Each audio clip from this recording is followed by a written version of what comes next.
ഈ വീഡിയോ മുഴുവനായിട്ട് കണ്ടു കഴിഞ്ഞാൽ ഞാൻ നിങ്ങളോടൊരു സത്യം പറഞ്ഞ് മനസ്സിലാക്കി തരാം കേട്ടോ.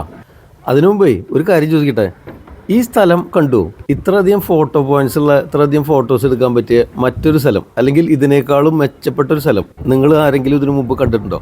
കണ്ടിട്ടുണ്ടെങ്കിൽ ദയവായിട്ട് ഒന്ന് കമൻറ്റ് ചെയ്തോളൂ. എനിക്കും ഒന്ന് കണ്ടറിയാലോ, എനിക്കും പോയിട്ട് കുറേ ഫോട്ടോസൊക്കെ എടുക്കാമല്ലോ. അതിന് വേണ്ടിയിട്ടാണ്. ഓക്കെ, ഇത് സ്ഥലം ആർക്കെങ്കിലും മനസ്സിലായോ ഇതെവിടെയാന്ന്? ഇത് നമ്മുടെ ഒരു ഏഷ്യൻ കൺട്രിയിലെ ഫേമസ് ആയിട്ടുള്ളൊരു സ്ഥലമാണ്. ഒരുപാട് പേർക്ക് മിതമായ നിരക്കിൽ ടൂറ് പോയി വരാൻ പറ്റിയ, പെട്ടെന്നൊരു 3 nights 4 days അല്ലെങ്കിൽ 4 nights 4 nights 5 days കൊണ്ട് പോയിട്ട് വരാൻ പറ്റിയൊരു സ്ഥലം. ഓക്കെ, നമുക്ക് ഒരു 3.5 മണിക്കൂർ നേരത്തെ യാത്ര, ഫ്ലൈറ്റ്. ഓക്കെ, എന്നാൽ അവിടുത്തെ പ്രത്യേകത എന്താണെന്ന് വെച്ച് കഴിഞ്ഞാൽ നമുക്ക് എല്ലാവർക്കും ഇഷ്ടപ്പെടുന്ന ഏഷ്യൻ ഫുഡ്, അതുപോലെ വളരെ മിതമായ നിരക്കിൽ പങ്കെടുക്കാവുന്ന ഒരുപാട് എൻ്റർടൈൻമെൻറ്റ്സ്, ഒരുപാട് ഷോസ്, ഒരുപാട് സ്റ്റേജ് ഷോസ്, ഒരുപാട് പ്രോഗ്രാംസ്, പല രീതിയിലുള്ള, പ്രത്യേകിച്ച് കുട്ടികൾക്കൊക്കെ ആയിട്ട് ഫാമിലിയൊക്കെ ആയിട്ട് പോകുന്നവർക്ക് എൻ്റർടൈൻമെൻറ്റിന് പറ്റിയ ഒരുപാട് സാഹചര്യങ്ങളുള്ള ഒരു സ്ഥലമാണ്. ഈ സ്ഥലം ഏതാണെന്ന് പറയാമെന്ന് ഞാൻ പറഞ്ഞില്ലേ, ഇതാണ് നമ്മുടെ തായ്ലാൻഡ്. ബാങ്കോക്ക് ട്രിപ്പ് അടിച്ച് പൊളിക്കില്ലായിരുന്നു.